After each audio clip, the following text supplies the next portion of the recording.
亲，圣地少主来探望你了。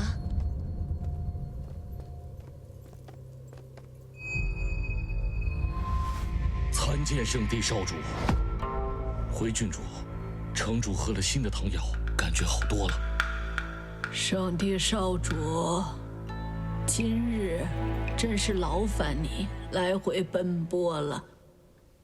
太好了，母亲，看来这汤药对您的身体有效，这样我和龙长子的婚事便不会耽误太久。